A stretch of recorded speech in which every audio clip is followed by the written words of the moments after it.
Independence and Partition of Pakistan and India, 1947. Today marks the 75th anniversary to the independence of Pakistan and India from the British Empire's rule. The birth of India and Pakistan as independent states in 1947 was a key moment in the history of Britain's empire and its army. But the process of partition was attended by mass migration and ethnic violence that has left a bitter legacy to this day. Self-government.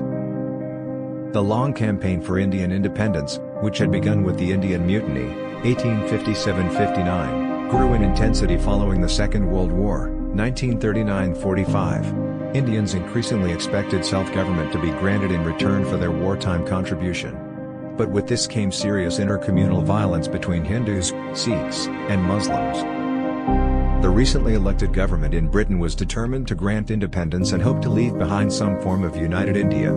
But, despite repeated talks, the mainly Hindu Indian National Congress and the Muslim League could not agree on the shape of the new state.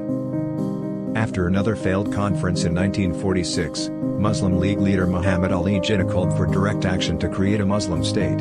Violence escalated and the threat of civil war loomed. In August of that year, 6 British battalions had to be deployed in Calcutta. They took nearly a week to restore order. The violence quickly spread to Bombay, Delhi and the Punjab.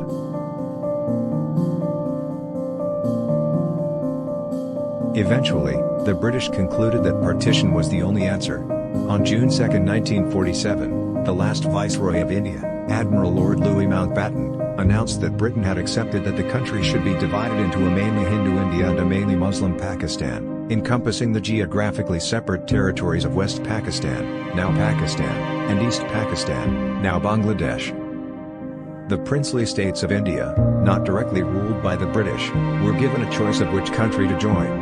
Those states whose princes failed to join either country or chose a country at odds with their majority religion, such as Kashmir and Hyderabad, became the focus of bitter dispute. Law and order. Mountbatten confirmed the date for independence as August 15, 1947. As soon as this was announced, British troops were withdrawn to their barracks. In the weeks leading up to independence, responsibility for maintaining law and order was handed over to the Indian Army. This was a chiefly British officered force with other ranks recruited from across the subcontinent. As well as attempting to keep the peace, they helped administer referendums in the northwest frontier province and Assam.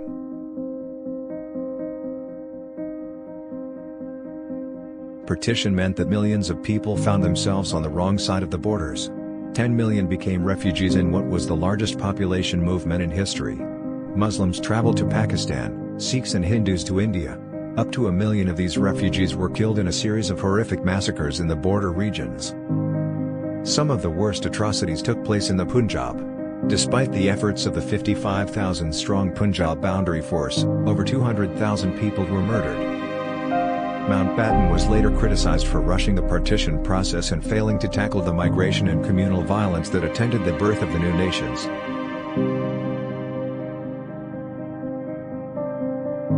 Following independence, British Army regiments were gradually withdrawn from the subcontinent.